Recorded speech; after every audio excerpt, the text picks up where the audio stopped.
Industrial dispute. Industrial dispute. The definition of industrial dispute as contained in section 2 subsection K of the Act may be analyzed as follows.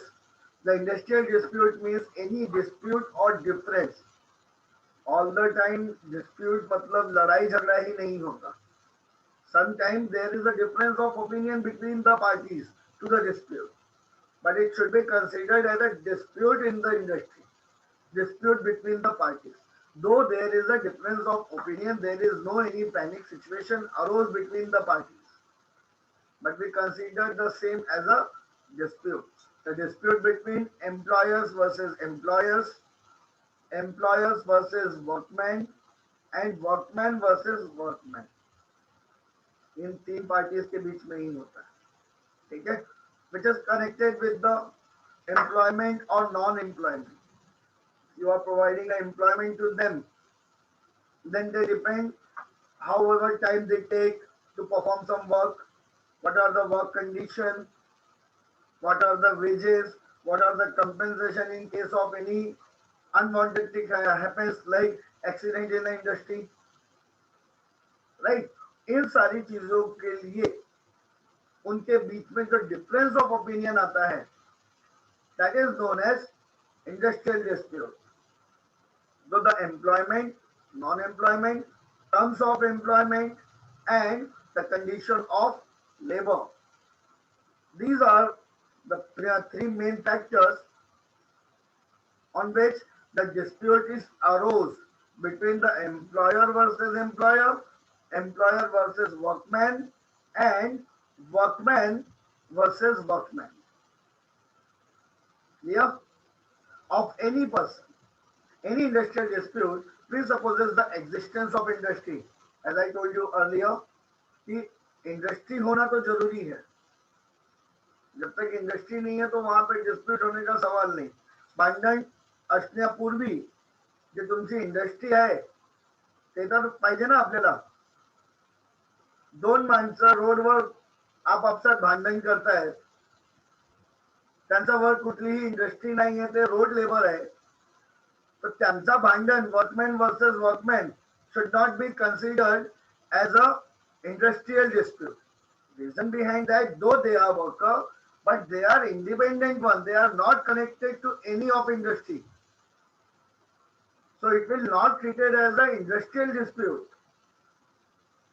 So for the consideration of industrial dispute, it should be a dispute inside industry under one roof between the same workman, between the same employer, between the same employer versus workmen who are working for that organization, who are working for that industry only.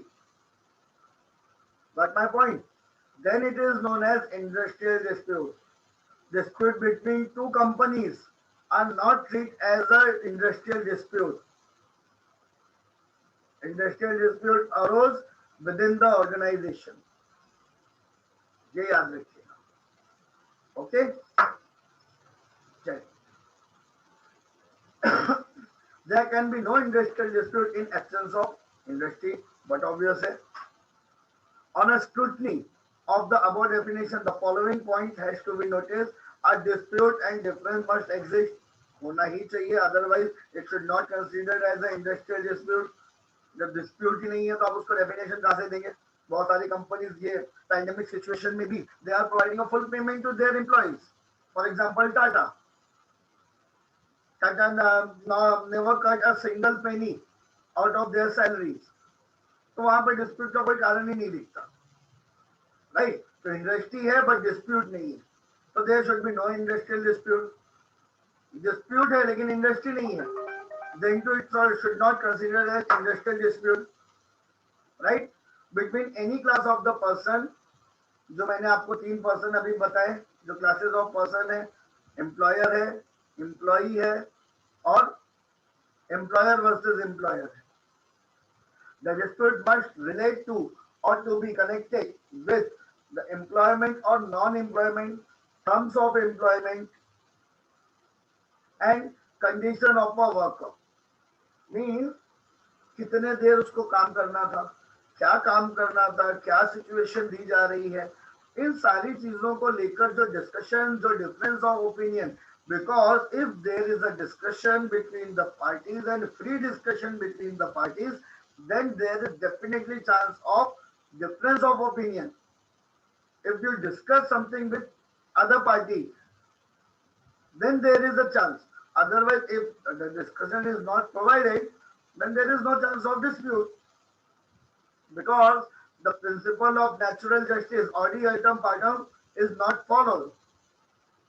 That's why. ठीक है, अभी इसमें एक अच्छा case है आपके पास, that Daimakochi Tea State versus the management of Daimakochi Tea State. All India Reporter 1958, Supreme Court, page number 353. The term any person interpreted means to a person in whose employment, non-employment, terms of employment, condition of labor, the workman as the class having direct or substantial interest, and in whose work they have a community of interest. It was held that in this case that the workman has no community of interest with the doctor whose service had been terminated due to alleged incompetence. Democracy T state और versus management में आया था, क्योंकि definition जब हम industrial dispute का पढ़ते हैं तो इसमें लास्ट में एक पॉइंट दिया हुआ है एनी पर्सन, राइट। अब ये एनी पर्सन में कौन आएगा? एनी पर्सन में उन्हीं लोगों को इंक्लूड किया जाता है दोज हु आर डायरेक्टली और substantially connected with your employment. Sometime आप क्या कहते हैं उसको, कॉन्ट्रैक्ट पे भी रखते हैं लोगों को अपना काम करवाने के लिए। बड़ी बड़ी फैक्ट्रीज, बड़ी बड़ी कंपनीज, बड़ी बड़ी इंडस्ट्रीज कॉन्ट्रैक्ट पे भी लोगों को रखती है, right.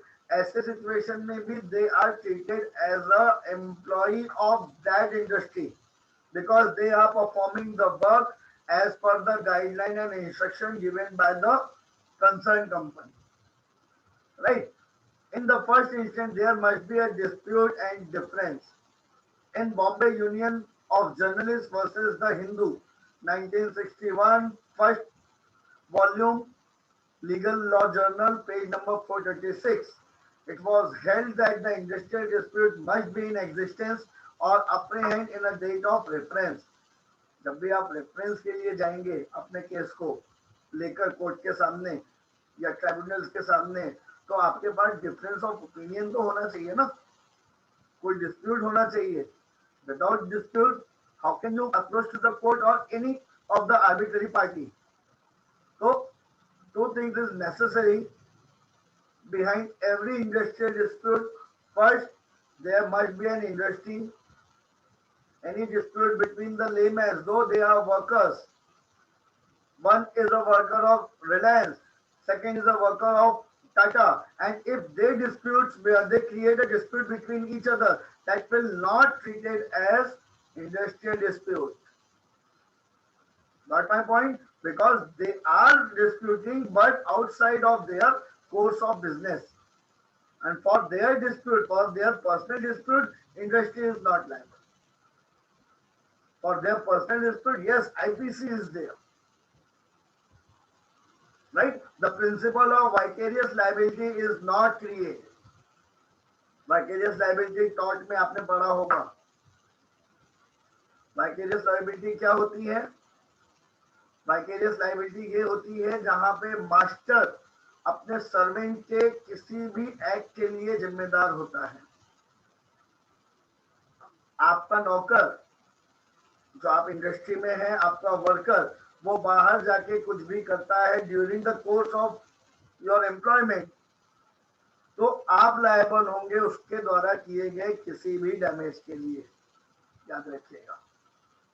That is known as vicarious liability. When your driver crashes your car to another car, तो वो कार मालिक आपके ड्राइवर से कंपेंसेशन नहीं मांगता, वो आपसे कंपेंसेशन मांगता है। What my point? So this is known as vicarious liability. Detail में you will read in tort. I am just giving an idea. So the concept of vicarious liability in industrial dispute will arise only and only when that labor or employee is created some kind of dispute under the course of his employment only.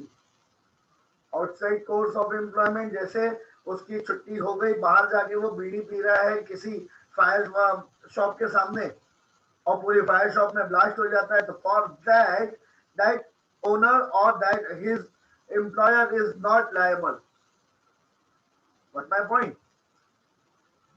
The supreme court in Sindhu Resettlement Corporation Limited versus Industrial Tribunal 1968, Volume 1, Legal Law Journal, page number 84, held that the mere damage made to the appropriate government without dispute being raised by the workmen with their employer cannot become industrial dispute. अगर आपस में ही वो settlement कर लेते हैं, भले damage भी हुआ होगा, then to only a presence of damage will not create any dispute if the difference is resorted by the parties themselves. किसी मजदूर ने कुछ नुकसान पहुंचा दिया, मालिक ने उससे डैमेज लिया, दोनों के बीच म्यूचुअल अंडरस्टैंडिंग है, दोनों के बीच सेटलमेंट है, then there is no chance of any dispute between the parties, right? However, it appears that a few points remain in a canvas. In this case, it is submitted that the word in section 10 subsection 1 includes the word apprehended. A wider interpretation would have been made more appropriate. देखिए इसमें जो apprehension का word use किया गया कि there are chances, they are apprehending that the dispute will create or dispute will arise.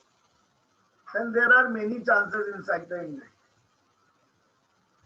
right?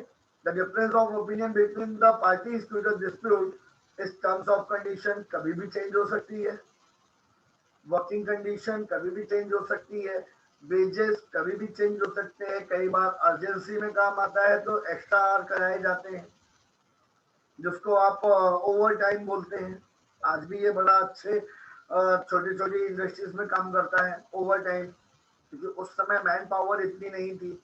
आज के time में तो अनएम्प्लॉयमेंट ज्यादा है, बट उस टाइम पे ये ओवर टाइम का कॉन्सेप्ट होता था, जहाँ पे सिंगल लेबर को कंटिन्यू दो शिफ्ट 3 शिफ्ट काम करना पड़ता था. तो these all are the chances of dispute.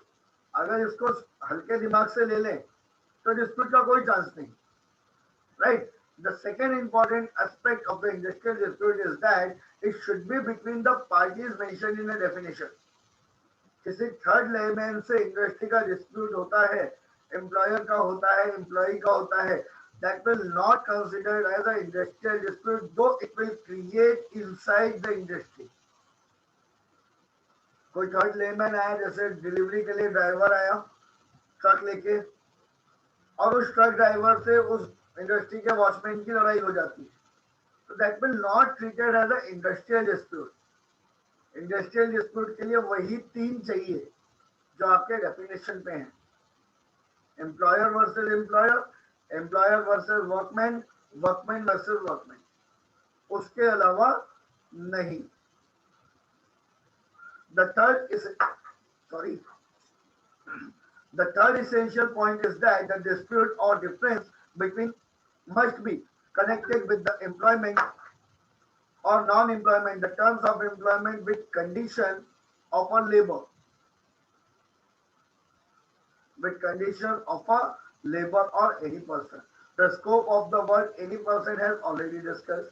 Any person means the person who are connected either directly, either on a third contract basis, but they are treated as a workman or employer of said industry.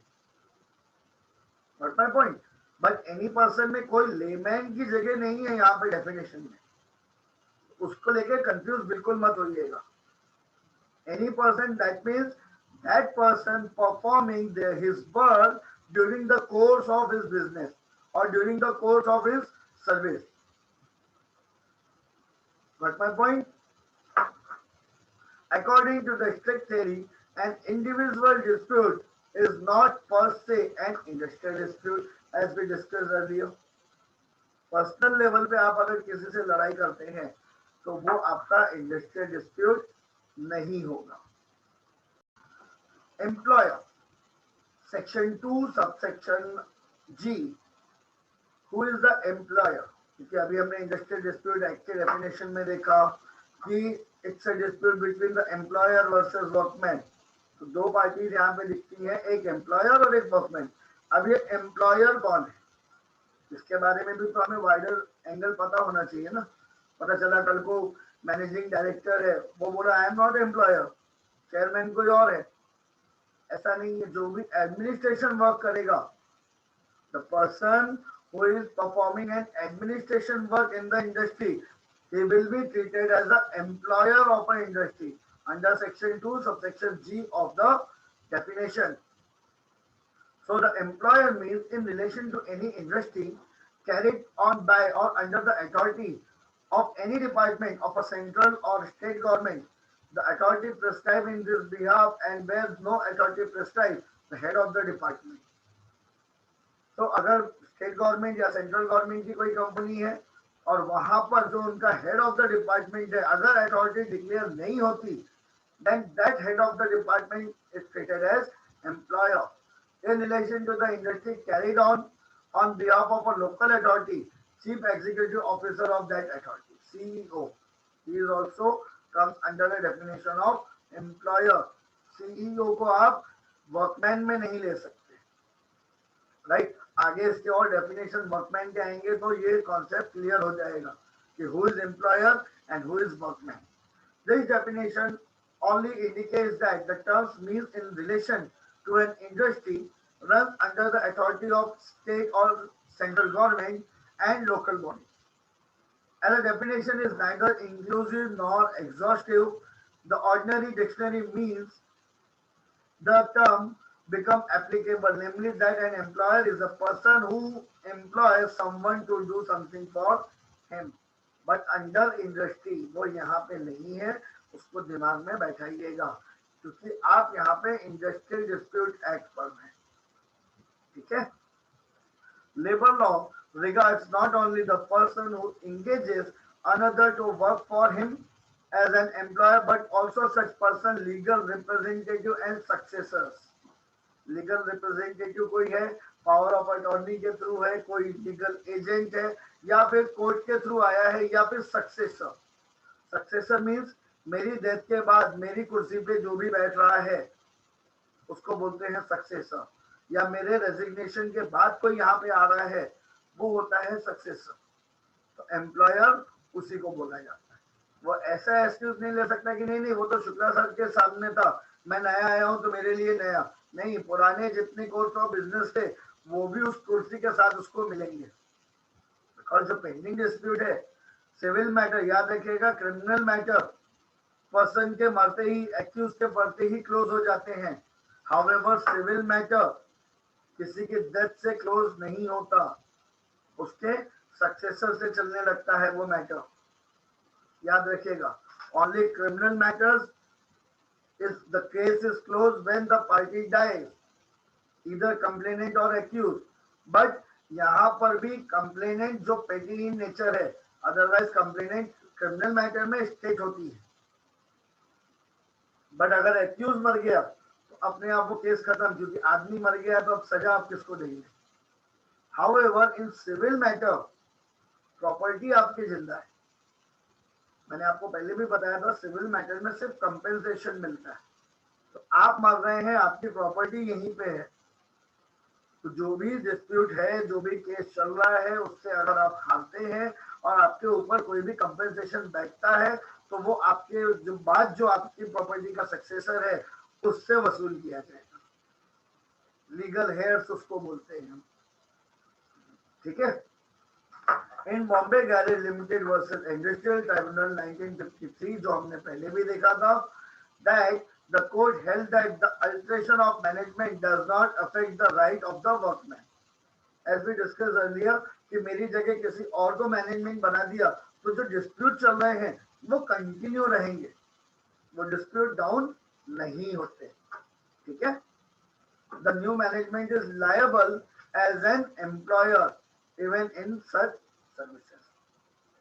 But my point, in K Construction Company Private Limited versus its workmen, Volume 2, Legal Law Journal, page number 660 of Supreme Court, it was retaliated that if there is a continuity of service and identity of business, the right and obligation which existence between the old management and their worker continue to exit this service with the new management. But obviously, again, वही repetition है कि course of business change नहीं हुआ, खाली managing body change होती है, तो yes वो अपने बायलॉज ला सकते हैं, but not in retrospective in nature.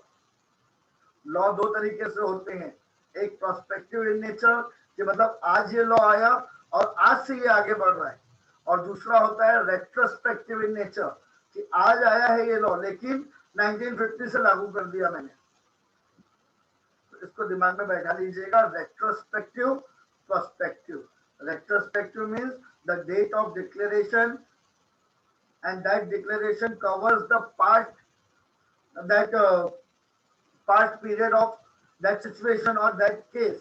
However, prospective is when declared, then from that period it will continue. It will not cover up past situations. ठीक है?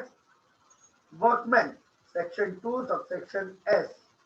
Just under section 2, subsection S of Industrial Dispute Act, a workman means any person including a apprentice. जो मैंने आपको बताया था company apprentice रख लेती थी, कॉन्ट्रैक्ट बेसिस पे रखते थे, तो वो भी अब आपके वर्कमैन के डेफिनेशन में ही आते हैं. Empowered in any industry to do any skilled, unskilled, जैसे किसी मशीन को चलाने के लिए किसी स्किल की जरूरत है, लेकिन वॉचमैन बनने के लिए किसी स्किल की जरूरत नहीं है. Manual work, labour work, supervisory work जो फोरमैन होता है, टेक्निकल वर्क सिर्फ कंप्यूटर और जितनी हाई टेक्नोलॉजी मशीन है, क्लरिकल वर्क आपकी प्रेजेंट और बाकी चीजों को नोट डाउन करना, ऑपरेशनल वर्क कैसे किसी कंपनी का ऑपरेशन चलाना है, और हायर और reward whether the terms of employment be express or implied. Contract में भी आपने ये टर्म्स पढ़े होंगे, express contract, implied. The workmen include for the purpose of any proceeding under this act relating to an industrial dispute, any such person who has been, देखिए यहाँ पे कौन कौन से लोग इंक्लूड हो सकते हैं वर्कमैन के लिए, इसके बारे में बताया कि जो भी ये तो हमें जो 6 पॉइंट दिए गए हैं उन 6 पॉइंट को कवर करना है. ठीक है, और कौन कौन लोग इंक्लूड है? The person who is dismiss, discharge, retrench. ठीक है, ये सारे के सारे आपके इन कनेक्शन में और as a consequences of that dispute, whole dismissal, discharge, मतलब जो डिसमिस हुए हैं, डिस्चार्ज हुए हैं, बट उनका मैटर अभी भी कोर्ट में चल रहा है, ऐसे लोगों को भी अभी आप अपना एम्प्लॉय ही बोलेंगे. सपोज मान लेते हैं कि अगर एम्प्लॉयर वर्सेस वर्कमैन के बीच में कोई डिस्प्यूट अरोज हुआ, वर्कमैन कोर्ट में चला गया, then too that workman is treated as employee of that industry. रिटेंच किया गया, डिस्चार्ज किया गया, डिसमिस किया गया, but he is not satisfied and he is not accepted the same, then he is treated as a workman unless and until adjudicated by the concerned court. But it does not include any person who is subject to the Army, Navy or Air Force Act. Arm forces में काम करने वाले लोगों को workman treat नहीं किया जा सकता. जो पुलिस ऑफिसर होंगे, जेल अथॉरिटी होगी, जेल में काम करने वाले जो सर्विसमैन होंगे, वो सारे वर्कमैन नहीं होते. जो मैनेजरियल पर्पस पे या एडमिनिस्ट्रेशन डिपार्टमेंट पे हैं, वो भी वर्कमैन नहीं होते. या फिर जिनकी सुपरवाइजरी कैपेसिटी है और जिनको 10,000 से ज्यादा मिलता है, ऐसे लोगों को भी वर्कमैन नहीं माना जाता, though they are working as a supervisor, क्योंकि एम्प्लॉयर का डेफिनेशन आपको सुपरवाइजर को इंक्लूड किया हुआ था, राइट। हाउएवर वर्कमैन का डेफिनेशन भी सुपरवाइजर को इंक्लूड करता है। ऐसे कंडीशन में आप किसको पकड़ेंगे? ऐसे कंडीशन में सुपरवाइजर एम्प्लॉयर भी हो सकता है, सुपरवाइजर वर्कमैन भी हो सकता है। सिर्फ डिफरेंस होता है स्टाइपेंड का, जितनी स्टाइपेंड मिल रही है उस हिसाब से वो कवर कहलाता है। बट माय पॉइंट 10,000 या उससे ज्यादा है, या फिर nature of duty attach to the office only, field में नहीं है, ऐसे में वो सुपरवाइजर एम्प्लॉयर कहलाएगा, वर्कमैन नहीं। वर्कमैन का बेसिक डेफिनेशन वो जो 6 पॉइंट है, उसके साथ साथ उसकी सैलरी 10,000 से नीचे होनी चाहिए। Then and only then that person is treated as workman. इतना डेफिनेशन इसके लिए काफी है, no need for further detail. But my point, so the next definition is appropriate government. Section 2, subsection A. Appropriate government as per Industrial Dispute Act. अगर कोई भी company central government की है तो उसकी अप्रोप्रिएट गवर्नमेंट कौन सी होगी? सेंट्रल गवर्नमेंट होगी। अगर कोई company under the jurisdiction of state government आती है तो उसकी अप्रोप्रिएट गवर्नमेंट कौन सी होगी? स्टेट गवर्नमेंट होगी, राइट। यही डेफिनेशन आपको लिखना है, that appropriate government in relation to the any industrial dispute concerning any industry carried on or by under the authority of the central government by railway board or concerning any other control industry as may be specified by the central government. In that situation, if the dispute is arose, then it will be the appropriate government will be the central government, because that entity is related to the central government. However, if that entity is related to the state government, then the appropriate government will be the state government. इसको इतने छोटे में ही लिखिएगा, इसको छोटे में ही दिमाग रखिएगा, ज्यादा बड़े में इसमें जाने की जरूरत नहीं है। Come to that section 2 subsection D, conciliation officer. Conciliation एक बहुत सिंपल वर्ड में बोल सकते हैं, जो दोनों के बीच को सॉल्व करता है मैटर। हर इंडस्ट्री में एक कंसिलिएशन ऑफिसर होता है जो किसी भी डिस्प्यूट को इंडस्ट्री के बाहर न जाने देने का पूरा ट्राई करता है। कंसिलिएशन बोर्ड होते हैं, कंसिलिएशन ऑफिसर होते हैं, ये धीरे धीरे हम आगे पढ़ते जाएंगे।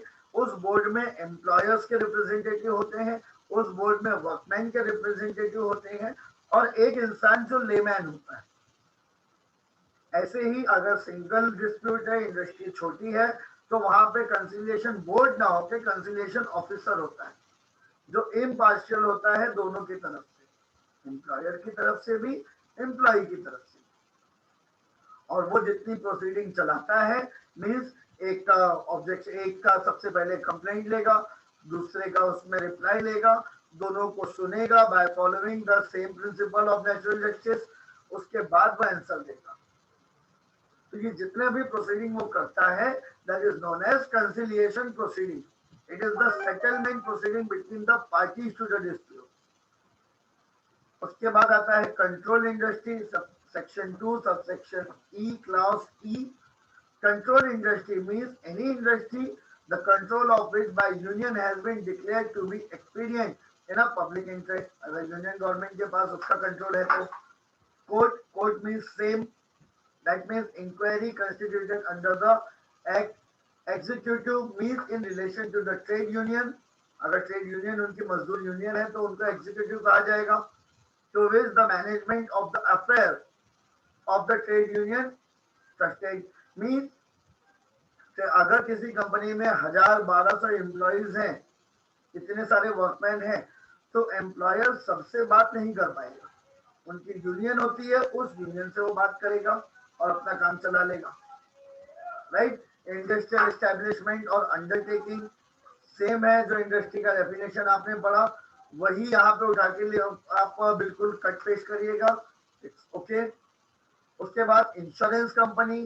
इंश्योरेंस कंपनी जो इंश्योरेंस एक्ट 1938 में स्टैब्लिश हुई है, वही इंश्योरेंस कंपनी, वही डेफिनेशन यहाँ पे आपको लिखना है।